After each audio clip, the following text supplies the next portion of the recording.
Amém e amém. Amém, queridos. Abra sua Bíblia aí em Atos capítulo 1. Eu quero retomar, nós falamos na última pregação, na quarta-feira passada, encerramos a pregação no texto de Efésios capítulo 3. Eu não vou ler agora, vou ler daqui a pouco, mas eu quero primeiro recapitular com você alguns trechos importantes para continuarmos de onde paramos. Nós estamos falando sobre a essência da igreja. E, é claro, eu tenho dito já no início qual é a essência da igreja. A essência da igreja é a manifestação da pessoa de Jesus por meio das nossas vidas. Nós vivemos o Evangelho, e o Evangelho genuíno, ele é segundo a pessoa de Jesus. E todos nós devemos buscar a mesma coisa. Isso é chamado também da unidade da fé. Quando você lê na Escritura sobre a unidade da fé, é que todos devem ter o mesmo pensamento. Ser discípulo de Jesus significa andar como ele andou. Nós lemos isso no começo, no texto de 1 João, nós vamos já chegar lá também, mas antes eu quero recapitular com você alguns fatos importantes. Atos capítulo 1, o trecho da palavra de Deus está escrito aí no verso 3, capítulo 1, verso 3, lê comigo. Aos quais também, depois de ter morrido, se apresentou vivo com muitas incontestáveis provas, sendo visto por eles pelo período de 40 dias, e falando a respeito do reino de Deus. Vamos orar? Meu Pai, toma em Tuas mãos as nossas vidas, toma em Tuas mãos os nossos corações, fale profundamente aos nossos corações. Eu consagro a minha vida, esse ministério, Senhor, consagro ao Senhor e te peço, usa-me, Senhor, e absolutamente tudo que o Senhor deseja falar ao coração, tanto o meu como do teu povo, seja ministrado nessa noite por meio da tua palavra. No nome de Jesus, amém. No versículo 3, nós vemos o destaque, o interesse do Senhor em marcar a vida dos discípulos. Como? Existe uma mensagem, a mensagem do Evangelho. Veja bem, você que vai pregar a palavra para alguém, a sua mensagem deve conter: Jesus morreu, e morreu por causa dos nossos pecados. Jesus ressuscitou, e ele ressuscitou para que, quando uma pessoa crê nele e se torna agora discípulo dele, receba o que ele conquistou morrendo a morte de cruz. A ressurreição é a promessa do Pai para os que creem. E a palavra de Deus mostra que ele cuidou em marcar a vida dos discípulos, registrando em seus corações que ele ressuscitou genuinamente. Aí vem o porquê do 40 dias, porque o número 40 é o número que marca. As atitudes de Deus, utilizando o 40, sempre tiveram o objetivo de marcar pessoas ou gerações. E Deus fez com que, por causa da incredulidade daqueles 40 dias que eles contemplaram e utilizaram de forma incrédula as informações, eles caminharam pelo deserto por 40 anos. O próprio texto de Números diz que Deus deu um dia, um ano para cada dia que eles espiaram a terra. E o objetivo dos 40 anos é que Deus tinha dito: esses que disseram que morreriam vão realmente morrer. Deus trocou a geração, aqueles que tinham até 20 anos foram os que entraram na terra de Canaã, e os que tinham de 21, em outras palavras, de 21 para cima, de 20 anos basicamente, aliás, até 19, né, o que dá a entender o texto, os que entraram, e os de 20 anos para cima, esses não entraram na terra. Veja bem, em 40 anos, quem tinha, naquele momento, 20 anos, morreu naquele período. A pessoa viveria muito tempo ainda, mas o próprio Deus cuidou em que cada um, com exceção de 2, que foi Caleb e Josué, somente 2 de uma geração inteira morreram no deserto. Todos nós sabemos o que Deus queria fazer. Deus queria marcar a geração que tinha aquela idade mais nova. Eles, durante esse tempo todo, eles assistiram à morte dos incrédulos. Qual foi a mensagem que foi ministrada ao coração? A incredulidade não gera nada de bom. Tanto é que quando Josué lidera o povo para entrar na terra de Canaã, a Bíblia vai dizer, vai mostrar um povo fiel às orientações. Ah, pastor, mas teve lá o Acã que pecou. Um homem só cometeu uma desobediência. E ele logo foi corrigido, você conhece o texto, mas o povo todo, tudo que Josué dizia, eles cumpriam muito bem. Então o número 40 está em todo o Antigo Testamento. Nós poderíamos ficar aqui muito tempo falando de 40, só para você ter uma ideia. São 40 anos que Moisés ficou ausente. Depois que ele fugiu, passaram-se 40 anos. E qual o objetivo? Deus trabalhou na vida de Moisés. Moisés era uma pessoa que queria resolver no braço. Quando ele viu um egípcio agredindo um israelita, ele foi lá e resolveu matando o egípcio. Souberam que ele matou o egípcio, ele teve medo e fugiu para Midian. Esteve por lá, constituiu família e isso durou 40 anos. Ele foi pastor de ovelhas. Você vai ver a dinâmica do pastor de ovelhas, era uma pessoa que ficava dias inteiros na calmaria do campo junto das ovelhas. Ao que dá a entender, o que Deus fez na vida de Moisés foi trazer um outro perfil que ele não tinha. Moisés se tornou um homem manso. Aliás, o texto, quando ele está tratando do povo, orientando o povo, diz que não havia na terra homem manso como Moisés. Tudo indica, esse outro Moisés foi gerado nos 40 anos após ele perceber que as suas atitudes não poderiam ser precipitadas. E quando Deus o chama, ele está agora pronto para liderar um povo. Havia pelo menos 2,5 milhões de pessoas caminhando no deserto, pois a Bíblia destaca que eram pelo menos 600 mil homens, fora mulheres e crianças. Você estudando o texto, você vai encontrar isso. Então o número 40, meus irmãos, é um número riquíssimo.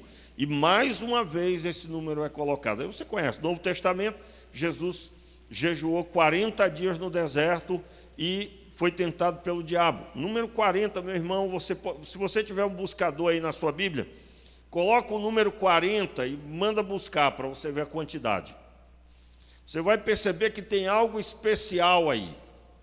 E o especial que dá a entender em toda a Bíblia é que Deus tem interesse de modificar o coração do homem pecador para o molde, o formato que ele vai usar. E o formato que ele vai usar é segundo a sua palavra.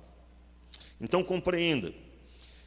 Eu estou aqui observando, revendo com você o versículo 3. Eu sempre, quando vou recapitular, eu procuro traçar novos trechos bíblicos que comprovam o que nós estudamos em mensagens anteriores.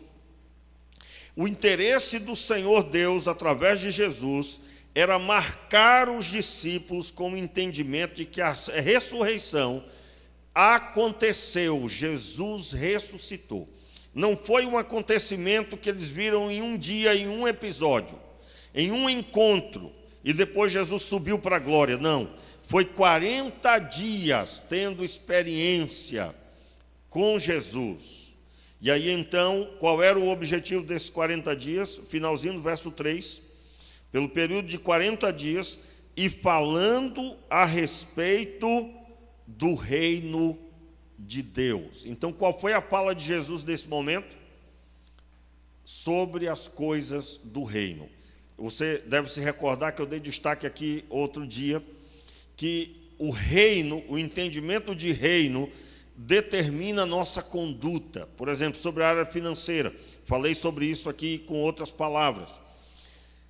O Senhor Deus é o Rei, e Ele constituiu Jesus Cristo Senhor de todas as coisas. Olha só, Jesus declarou lá em Mateus 28, versículo 19, o que Ele disse? É-me dado todo o poder nos céus e na terra. Todo o poder nos céus e na terra. Então, quando Jesus declarou isso, Ele está dizendo: eu sou Senhor absoluto de todas as coisas. Se você entende reino, você vai compreender que Ele é proprietário e ordena sobre todas as coisas. Qual era a linguagem de Jesus? Pastor, do Antigo Testamento, então, Deus não é Senhor de todas as coisas? Não, irmãos, entenda.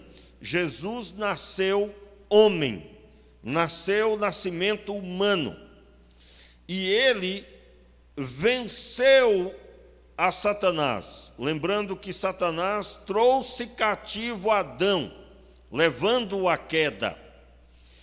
O diabo não tem corpo, ele não tem direito à terra, ele não foi criado, a terra não foi criada para Satanás, a terra foi criada para os homens. Então, quando Adão se submeteu à voz de Satanás e não à voz de Deus, a autoridade das trevas entrou na terra. Tanto é que Jesus chama Satanás de príncipe deste mundo. Jesus só chama Satanás de príncipe deste mundo antes da sua morte. Ele estava dizendo: ele tem autoridade na vida daqueles que o ouvem, na semelhança de Adão. Quando Jesus morre e ressuscita, ele conquista a autoridade total. Aqueles que estão sob o domínio das trevas, ao crerem em Jesus, são automaticamente libertos das amarras das trevas. E agora essas pessoas estão debaixo do cuidado daquele que tem todo o poder nos céus e na terra. Quero observar aqui que o problema do pecado tirava a autoridade para com o mal. O mal não pode ser vencido porque o mal entrou na vida do homem, e o mal não pode lutar contra o mal. O homem é mau. E aí o mal que eu estou dizendo, não pense no homem que agride animais, agride as mulheres, não estou falando desse tipo de maldade. Isso daí é a maldade aparente, aliás, visível. Eu estou falando do mal, que a teologia vai falar aí sobre a depravação total do homem, né?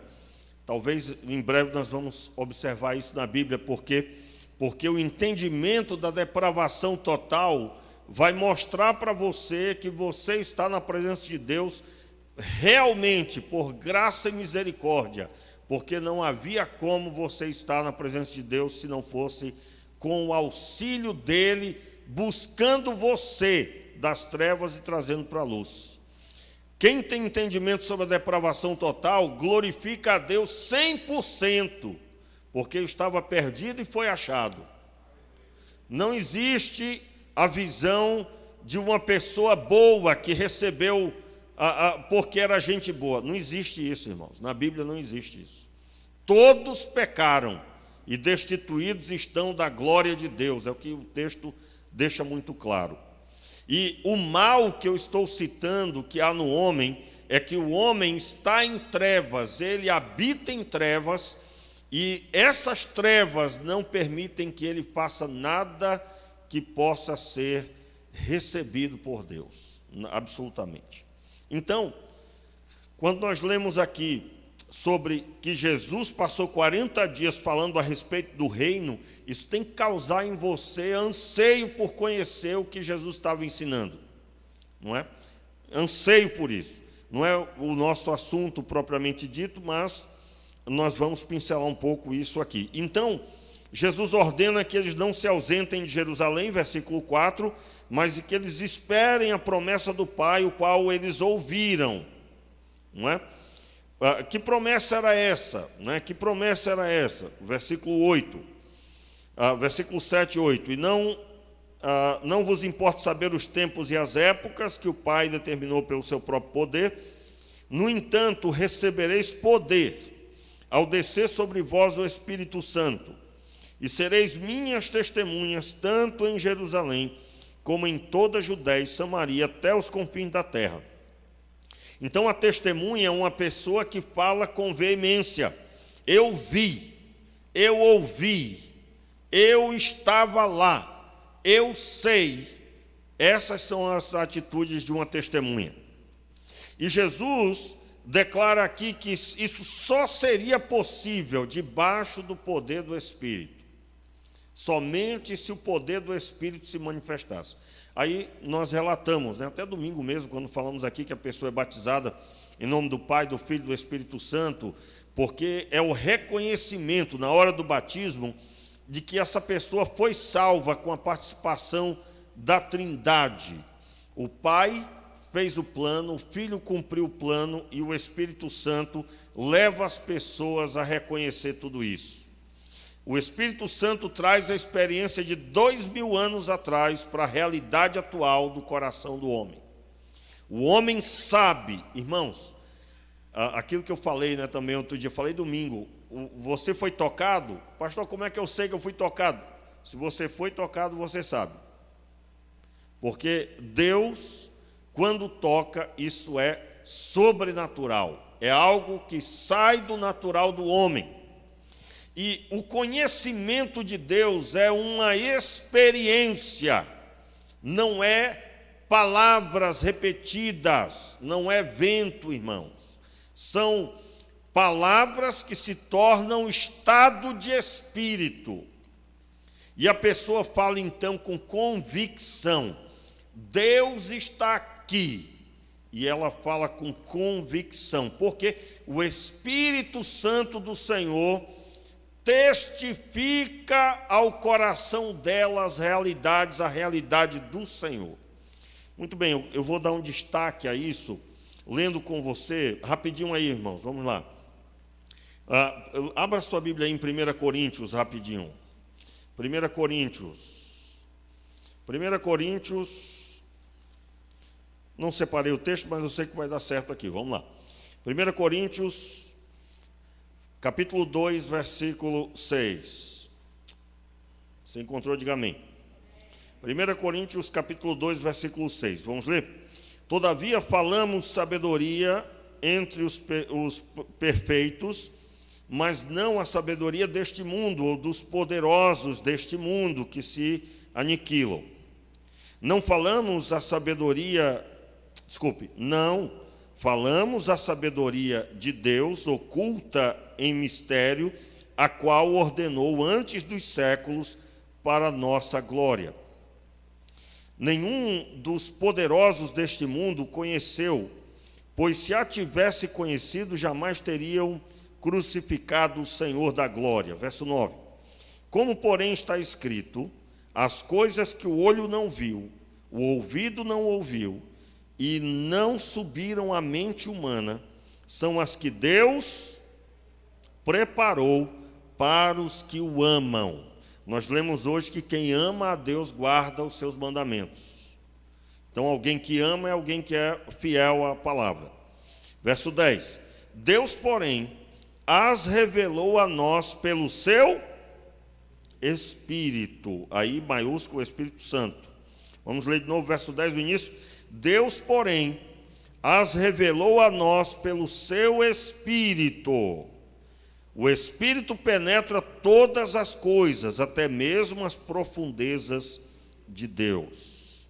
Pois qual dos homens sabe as coisas do homem, senão o Espírito, e aí Espírito minúsculo, né, letra minúscula, é o Espírito do homem que nele está? Assim também, ninguém sabe as coisas de Deus, senão o Espírito de Deus. Veja bem, se só o Espírito de Deus sabe as coisas de Deus e você tem o Espírito Santo dentro de você, você tem tudo. E aí o texto diz, verso 12, nós, contudo, não recebemos o Espírito do mundo, mas o Espírito que provém de Deus, para que pudéssemos conhecer o que nos é dado gratuitamente por Deus. Veja bem, mais uma vez, verso 12, nós, contudo, não recebemos o Espírito do mundo, mas o Espírito que provém de Deus, para que pudéssemos conhecer o que nos é dado gratuitamente por Deus. O que nos é dado gratuitamente por Deus? A salvação. O entendimento de salvação, o entendimento da riqueza de Deus é dada pelo Espírito Santo. Disto também falamos, verso 13, disto também falamos, não com palavra de sabedoria humana, mas com as que o Espírito Santo ensina, comparando as coisas espirituais com as espirituais. Então, mais uma vez, verso 13, ouvindo a sua voz, na sua tradução, disto também falamos não com palavra de sabedoria humana, mas com as que o Espírito Santo ensina, comparando as coisas espirituais com as espirituais. Ora, o homem natural não compreende as coisas do Espírito de Deus, pois lhe parecem loucura, e não pode entendê-las, porque elas se discernem espiritualmente. Discernir aí significa entender. Se entendem espiritualmente, não é algo humano. O que é espiritual, porém, discerne bem todas as coisas, e ele por ninguém é discernido. É verdade, tanto é que a fé por muitos é considerada uma atitude de gente louca, né? Verso 16. Pois quem conheceu a mente do Senhor para que o possa instruir? Mas nós temos a mente de Cristo. A mente de Cristo aí é um dos nomes dado ao Espírito Santo. O Espírito Santo, ele é chamado de a mente de Cristo, por quê? Porque o próprio Jesus disse, olha, o Espírito Santo vai fazer vocês lembrarem de tudo que eu vos tenho dito. Você imagina você ter com você o Espírito Santo que vai fazer você lembrar de tudo que Jesus falou. Por que é assim? Porque a mente de Cristo presente em você. E conforme você vai se debruçando no conhecimento de Deus, ele vai se manifestando, conduzindo você. Irmãos, por isso que não há salvação sem o Espírito Santo. Por isso que o Espírito Santo vem morar na vida da pessoa e a vida cristã flui. Agora, compreenda. Abra sua Bíblia agora em Efésios capítulo 3. E aí eu quero ler o texto que nós encerramos a mensagem na última quarta-feira. Nós encerramos, praticamente lemos, e não foi possível, é claro, explanar o texto, ministrar sobre o texto. E agora, depois dessa introdução, nós podemos ler e com propriedade compreender mais o texto um pouco. Efésios capítulo 3, versículo 14. Quem encontrou, diga amém. Diz assim a palavra: por causa disso me ponho de joelhos perante o Pai de nosso Senhor Jesus Cristo, do qual toda a família nos céus e na terra toma o nome. Oro para que, segundo a riqueza da sua glória, vos conceda que sejais fortalecidos com poder pelo seu Espírito no homem interior. Entenda aí, o Espírito aí se refere ao Espírito Santo. Espírito, maiúsculo aí, é uma pessoa. O Espírito no homem interior. Pastor, e o homem interior? Texto de 1 Coríntios, capítulo 2, nós acabamos de ler. O Espírito Santo vai comunicar com o espírito da pessoa o conhecimento de Deus. Ele estando presente, ele vai comunicar. E Paulo, ele destaca: por causa disso me ponho de joelhos perante o Pai. Veja bem, a expressão do verso 14, acompanha aí na sua Bíblia, é como que Paulo dizendo assim: esse assunto me faz com que eu me prostre, porque esse é o alvo principal que uma pessoa deve buscar. E ele faz uma introdução desse alvo principal. Qual é a introdução? Por causa disso me ponho de joelhos perante o Pai de nosso Senhor Jesus Cristo, do qual toda a família, nos céus e na terra, toma o nome. Como assim toda a família toma o nome? A família que se autodeclara: eu sou propriedade de Deus, a minha família é propriedade de Deus, eu consagrei a minha vida e a minha família. O qual essa família toma o nome como família do Senhor. O nome do Senhor é a sua bandeira. O verso 16, ele explica mais sobre esse motivo que o leva a ficar de joelhos para orar. Oro para que, segundo as riquezas da sua glória, vos conceda que sejais fortalecidos com poder pelo seu Espírito no homem interior. Note que Paulo está falando que há uma obra para ser feita de dentro para fora. Há uma experiência de dentro para fora. Qual é a ênfase de Atos 1? Uma experiência que vai acontecer dentro dos homens, gerada pelo Espírito Santo. E aqui ele não faz diferente. Ele declara a mesma linha de raciocínio. Pelo seu Espírito no homem interior. Continuando a interpretação, verso 17. Para que Cristo habite pela fé no vosso coração. Então, essa obra do Espírito no homem interior visa o que, irmãos? Que Cristo habite pela fé. Que Cristo seja visto presente na sua vida. Vamos reler verso 17, por gentileza, ouvindo a sua voz. Para que Cristo habite pela fé no vosso coração. E oro para que, estando arraigados e fundados em amor. Veja bem, arraigados e fundados em amor. Veja que, se ele não estiver arraigado e fundado em amor, é como que Paulo dizendo: sem essa base não tem a manifestação de Cristo. Por quê? Porque logo em seguida, no verso 18, acompanhe: em amor possais perfeitamente compreender. Veja que, se não houver o arraigar e o fundar em amor, não se pode compreender perfeitamente. Não se pode.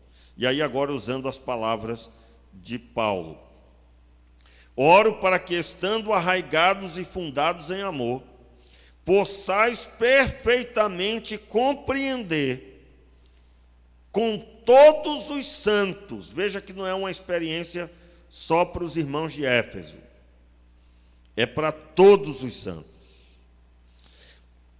Com todos os santos, qual seja a largura, o comprimento, a altura e a profundidade, e conhecer o amor de Cristo, que excede todo entendimento, para que sejais cheios de toda a plenitude de Deus.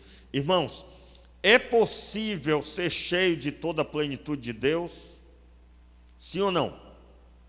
Sim ou não? Sim ou não? Sim. É o que Paulo está dizendo. Agora, que plenitude de Deus é essa? O que é que Paulo chama de plenitude de Deus? Aliás, irmãos, esse tema aqui, ser cheio da plenitude de Deus, na história da teologia, isso aqui causou muitas discussões na história da teologia, no período pós-reforma, também antes da reforma também. O ser cheio da plenitude, alguém pode ser cheio da plenitude de Deus? Isso causou muito material, muitas discussões entre os teólogos na história da igreja. E eu gostaria agora de observar com você a interpretação desse texto. Eu quero aqui dar um destaque, que o que Paulo está dizendo é que o grande alvo da oração dele é que Cristo habite pela fé nos corações dos Efésios. Verso 17, mais uma vez, irmãos. Para que Cristo habite pela fé no vosso coração. Então, ele estabelece aqui o alvo final. Qual é o alvo final? Cristo habite. As pessoas que se relacionarem com você vão sair dizendo: eu vi algo diferente nessa pessoa. E o que é que ela vai ter como resposta? Você serve a Deus. E aqui, ele estabelece o alvo que o faz ficar de joelhos. E aí ele vai explicar como é que Cristo vai habitar pela fé nos corações dos irmãos. Versículo 17, a parte B.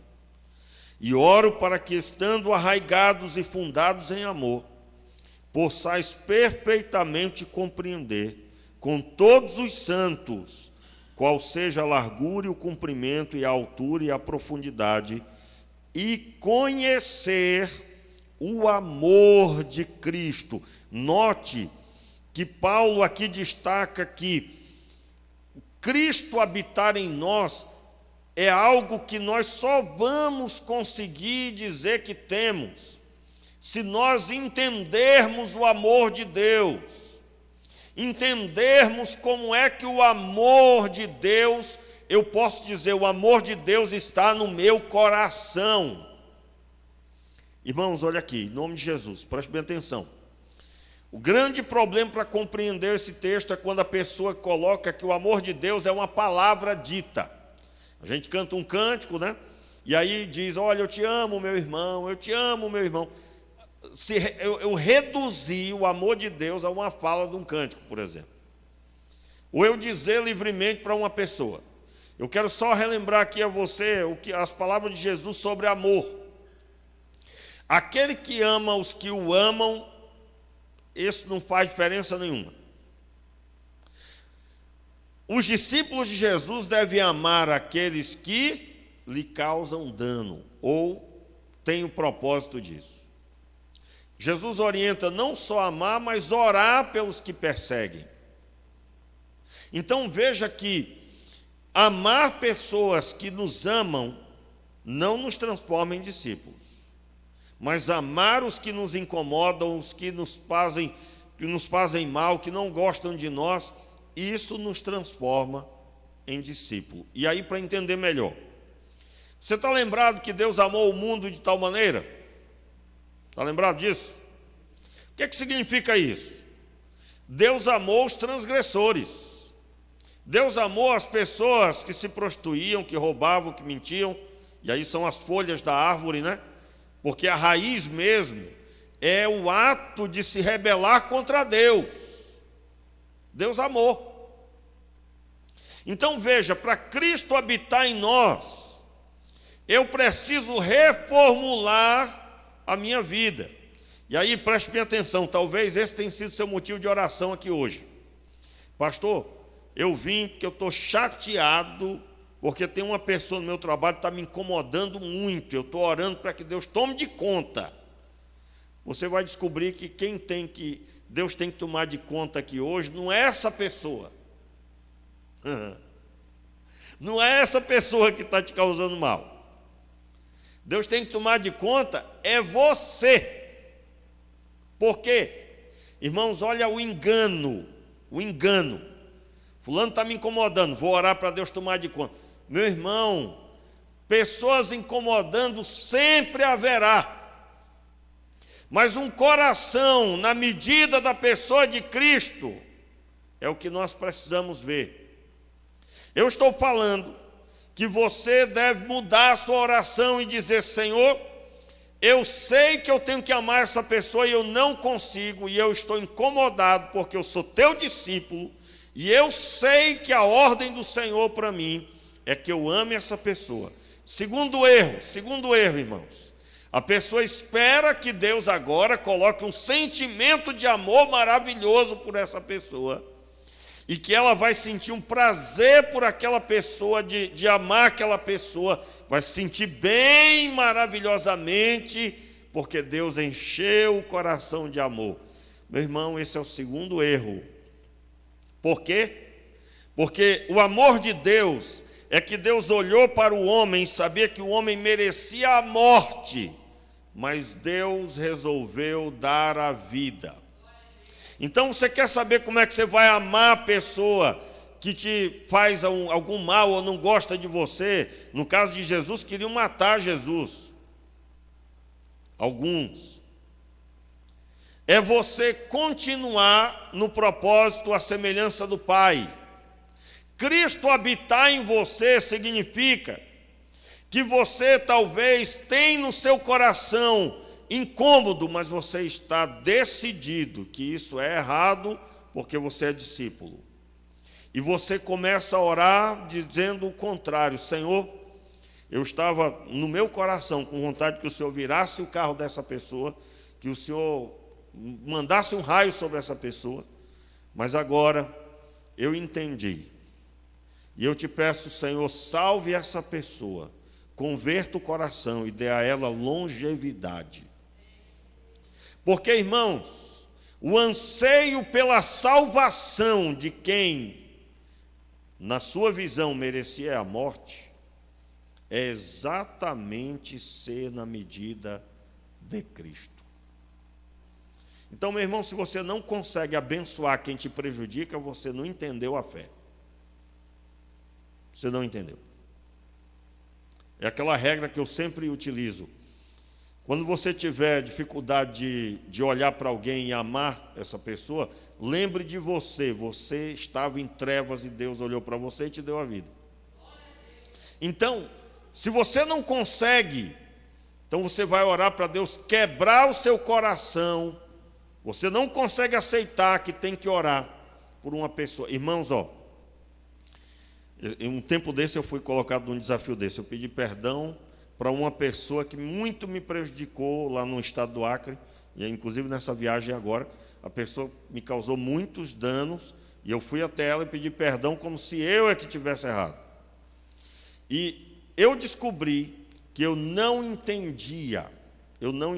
Por quê? Quando a pessoa me prejudicou, no meu coração, inúmeras vezes eu desejei lá no profundo da alma que o Senhor viesse com justiça. Aí essa justiça era alguma coisa que me trouxesse uma paz, entende isso? Só que isso, irmãos, está lá no inconsciente. A maior parte do povo diz que isso não está acontecendo. Não, eu sei, Senhor. E aí, irmãos, tempos depois eu descobri que eu havia xingado. Estou colocando aqui num português bem pesado, né? Mas, de acordo com o que eu expliquei aqui na pregação, você está entendendo o que eu estou dizendo. Irmãos, aquele gostinho de querer que Deus vá lá e corrija, que Deus vá lá e vire o carro da pessoa, e quando virar, né, se virar, porque pode até ser que Deus queira fazer algo mesmo, aí a pessoa lá no profundo da alma, ela dá-se uma alegradazinha. Vou usar um português assim, ela dá uma gostada. Isso não existe no português, tá? Ela dá uma sensação assim, que Deus ouviu a oração, só que ela não admite. Cristo passa perto dessa pessoa, irmãos. O grande desafio do ser discípulo é olhar para quem só faz besteira e pedir a Deus que Deus dê vida e vida abundante. A salvação é a maior bênção que você pode pedir para uma pessoa. Pedir a Deus para uma pessoa.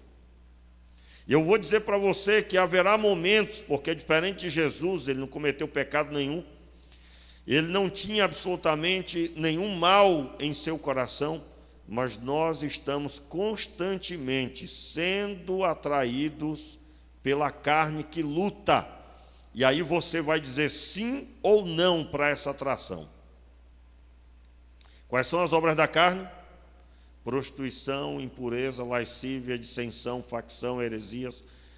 Tem uma lista lá de inveja, inveja, porfia, emulações, uma lista de sentimentos pecaminosos que vão querer ganhar você. E o desafio mesmo, irmãos, é você olhar para quem te incomoda e você abençoar a pessoa genuinamente querendo que ela seja abençoada. Genuinamente. Quantos estão entendendo genuinamente o que eu estou dizendo? Porque você tem que desconfiar de você. O que é desconfiar de você? Desconfiar quando você fala uma coisa boa, mas lá no profundo você queria era que o raio viesse na cabeça. Desconfie de você e confie totalmente em Deus. Entenda, porque eu estou mexendo aqui em assunto pesado. Vamos lá, rapidinho, tem alguns minutos ainda. Vamos lá. Verso 18. Possais perfeitamente compreender com todos os santos qual seja a largura e o comprimento e a altura e a profundidade, e conhecer o amor de Cristo, que excede todo o entendimento, para que sejais cheios de toda a plenitude de Deus. Olha que agora, depois dessa explicação, ser cheio de toda a plenitude de Deus, isso elucida tudo. Elucida ou não? Sim ou não? Sabe qual é o problema quando a gente lê aqui de toda a plenitude de Deus? A pessoa diz, pastor, se eu for cheio da plenitude de Deus, eu vou explodir, né? Porque Deus no Monte Sinai, ele estava lá no monte, e o monte fumegava, trovão saía de lá. Como é que eu vou ser cheio da plenitude de Deus? Tem que ser cheio do Espírito ou cheio da plenitude de Deus? Meus queridos, o texto fala várias vezes sobre o amor de Deus. O que é a essência de Deus? O amor. Deus é amor. Então a plenitude de Deus que o texto está dizendo não é o Deus poderoso que nós só vamos poder ver face a face na glória. Não é nessa visão que é a plenitude de Deus, ser cheio da plenitude de Deus. Não, irmão. Nós estamos falando da essência de Deus, de um Deus que olhou para a terra e desejou, na pessoa de Jesus, ele agiu para com os pecadores com benevolência. Então, para ser cheio da plenitude, eu tenho que agir com benevolência para quem merece um raio.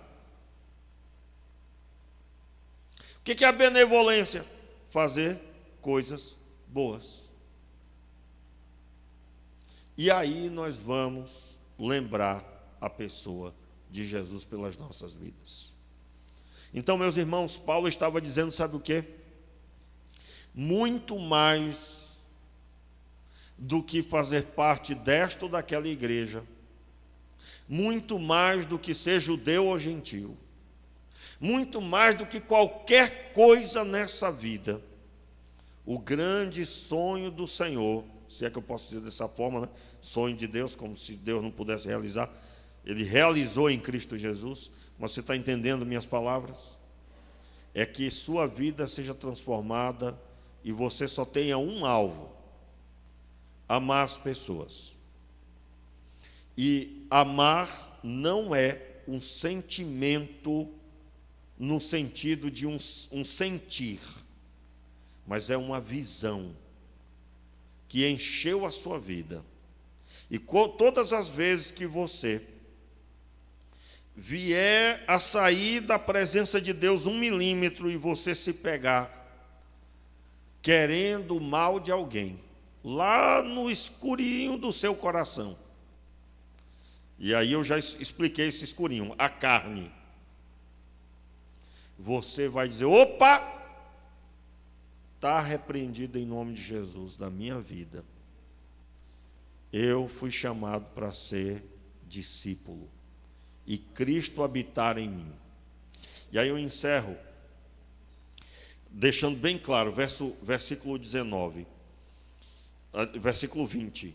Ora, aquele que é poderoso para fazer tudo muito mais abundantemente, além daquilo que pedimos ou pensamos, segundo o poder que em nós opera, a Ele seja glória na Igreja e em Cristo Jesus, por todas as gerações, para todo o sempre. Amém. Aqui, irmãos, aqui, você vai estudar o texto de Éfeso, da carta de Paulo a Éfeso, aos irmãos de Éfeso, e há quem diga que Paulo aqui ele estava terminando a carta, por isso que está escrito Amém. E aí, de repente, Paulo continua a escrever. E aí vem o capítulo 4, capítulo 5 e capítulo 6. Na verdade, a outra linha vai dizer o seguinte, essa é a que eu creio. Paulo só colocou o amém aqui, não porque ele estava terminando a carta, já era o fim e ele voltou a escrever. Nós estamos falando de uma escritura que não se pode modificar o que já escreveu. E como Paulo provavelmente, não, aqui está ótimo, vamos só continuar. Eu ia parar, mas há quem creia dessa forma. Eu, particularmente, de acordo com a interpretação que nós acabamos de fazer, eu estou crendo que Paulo estava dizendo, esse assunto é principal, e ele se encerra aqui. Não se abre mão. Cristianismo só é cristianismo com a essência de Deus, e a essência de Deus foi manifesta na pessoa de Jesus. Eu comecei essas duas mensagens, não sei se eu vou continuar até domingo de manhã, vou orar a Deus, eu creio que assim Deus vai conceder, mas eu preguei quarta-feira sobre a essência de Deus que a pessoa de Jesus manifesta, e hoje eu estou explicando que o que Deus fez foi mostrar a todos os homens que Ele é amor. E Ele não mandou um recado pelos profetas. Ele mandou o próprio Filho. Você lembra de Hebreus 1, versículo de 1 a 3, o verso 3 em especial? O Filho é a expressa imagem da sua pessoa. O versículo anterior diz, o número 1, né, o versículo 1, Deus nos falou antigamente, aos nossos pais, pelos profetas. Mas nos últimos dias nos falou Deus pelo Filho. E aí eu estou resumindo. O Filho é a expressa imagem da sua pessoa. Se Deus é amor, e o Filho é a expressa imagem da sua pessoa, e o Filho expressou o amor de Deus, ao ponto de dar a sua vida nas mãos dos pecadores, o dono da vida, o dono de tudo, se sujeita a ser manuseado pelos pecadores, num julgamento injusto, num xingamento, num açoite duríssimo, pesadíssimo, e a morte pior da época, morte de cruz. E ele se sujeita a tudo, para dizer lá na cruz, está consumado. Irmãos, é amor demais. Vocês fizeram tudo isso com Jesus, e no final ele diz: está consumado, completando a fala, que não precisa ser completada, mas só para explicar. Está consumado a salvação para todos esses que me açoitaram, xingaram, mentiram, roubaram, porque as vestimentas de Jesus foram retiradas e lançada a sorte sobre elas. Não era deles, era de Jesus. E ele ainda diz lá, você conhece o texto: Pai, perdoa-lhes, porque eles não sabem o que fazem. Eles não sabem. Por que não sabiam? Porque estavam em trevas. E aí, irmãos, não precisa você abrir, eu mesmo vou ler aqui. O texto de 1 João, que nós começamos a ler no começo, diz assim: Amados, versículo 5, mas qualquer que guarda a sua palavra, o amor de Deus nele tem-se verdadeiramente aperfeiçoado. E nisso conhecemos que estamos nele. Aquele que diz que está nele também deve andar como ele andou. Irmãos, eu sei que hoje está pesado, a pancadaria está forte, né? Porque não tem como fugir, né? Não tem como fugir. Tem como fugir? Está claro ou não está? Pastor hoje está com a criatividade. Não. Está aqui. Aquele que diz, verso 6, repita aí, irmãos, isso é abençoador, né? Verso 6, aquele que diz que está nele, também deve andar como ele andou. Amados, não vos escrevo mandamento novo e tal. Aí ele diz, mas um mandamento antigo, verso 8, contudo, vos escrevo um novo mandamento, que é verdadeiro verdadeiro nele e em vós, porque as trevas vão passando e já brilha a verdadeira luz. Aquele, porém, que diz que está na luz, mas odeia seu irmão, até agora está nas trevas.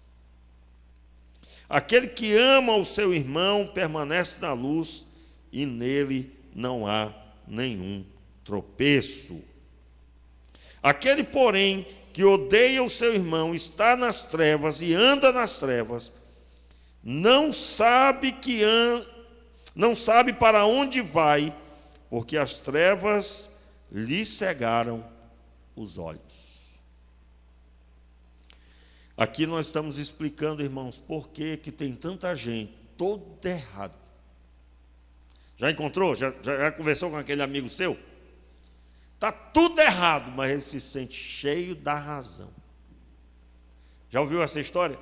A pessoa está lá chateada, porque ninguém me ajuda, porque eu estou mal, porque ninguém ligou para mim, porque... Aí você pergunta assim para essa pessoa, mas você ligou para quem? Mas você amou quem? Porque se você é discípulo, e a pessoa vai dizer, né? Eu sou discípulo. E aí, ela diz, tá, se você é discípulo, você deve andar como ele andou. Você acha que Jesus ia olhar para os discípulos, vocês me deixaram. Eu não vou mais morrer por vocês, não. É assim que Jesus andou? Nunca. Então, irmãos, que nós reconheçamos, em nome de Jesus, nunca fomos discípulos. Nunca soubemos o que é a plenitude de Deus, que nós reconheçamos que vai ser o dia mais vitorioso da nossa vida. Porque o contrário tem acontecido em abundância, está todo mundo fora do esquadro. O que incomoda a pessoa são os que lhe causam dano, mas não incomoda não andar como Cristo andou, não incomoda. Nós temos cada dia pessoas que são cristãos querendo ser servidos, quando Jesus disse que o cristão deve servir. Cada vez mais Eu ouvi uma pessoa me contando hoje, ela contando de uma determinada instituição, que não vem o caso, porque é onde tem gente assim, que um determinado pastor marcou um culto para ensino, e vieram 2, 3 pessoas. Mas o culto para receber as bênçãos lotava.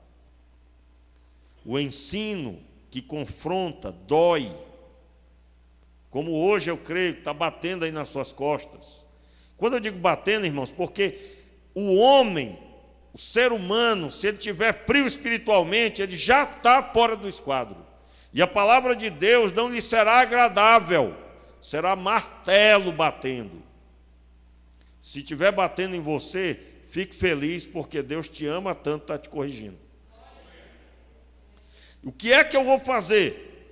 Eu tenho que reconhecer que eu estou longe de ser discípulo. E ao reconhecer, eu tenho agora os motivos para jejuar e orar. Meu irmão, eu estou falando que você precisa agora orar por você. Pastor, eu passei a noite em oração. Orou por quem? Por mim. Só por mim. Só orei por mim, porque é tanta mazela. Eu estou tão distante. Eu reclamo tanto, eu falo tanto e cobro tanto dos outros, quando, na verdade, se eu sou discípulo, eu tenho que andar como Cristo andou. E Cristo sempre deu às pessoas. Ele tinha palavra para dar, tinha manifestação de poder na vida dele, para dar através das curas. E eu estou dizendo que é isso que Deus quer fazer na sua vida. Não entenda de outra forma. Deus quer transformar você em genuíno. Fique de pé no seu lugar. Feche os teus olhos. Põe a mão no teu coração aí. Meu Pai, nós queremos reconhecer a nossa pequenez. Nós estamos, quantas vezes, querendo que as pessoas nos peçam perdão, quando, na verdade, nós é que estamos feridos. Perdoa-nos, Senhor, pela incredulidade, pelas mazelas que lutamos para manter em nossos corações. Perdoa, Senhor, toda dureza de coração, toda dificuldade de entender a Tua palavra, que nós mesmos estabelecemos. E nos dê, Senhor, a plenitude de Deus, que é o Teu amor, Senhor. Senhor, que nós tenhamos interesse de amar aqueles que nós fomos no passado, quando estávamos afrontando o Senhor claramente com a vida devassa. Nós te pedimos, Pai, enche o nosso coração de anseio para amar as pessoas e que absolutamente não venhamos a nos esconder delas. Pai, te pedimos, mude a nossa história. E nós agora entregamos as nossas vidas sobre o domínio do Senhor e pedimos o Espírito de Deus agora, levante as suas mãos, meu irmão. Nós te pedimos, Pai, envia o teu poder por meio do Espírito Santo, transformando os nossos corações, manifestando no nosso homem interior o Senhor Jesus, a pessoa de Cristo para ser vista pelos homens. Nós te pedimos, Pai, mude a nossa vida e que a essência da igreja, que é o Cristo manifesto, por meio do amor de Deus, nós te pedimos, Pai, manifesta em nós, dai-nos, Senhor, a capacidade pelo Espírito do Senhor, pelo Espírito Santo de entendermos o Senhor e a sua palavra. Nós te pedimos, Pai, abençoe as nossas vidas, em nome de Jesus. Amém e amém. E agora que o amor de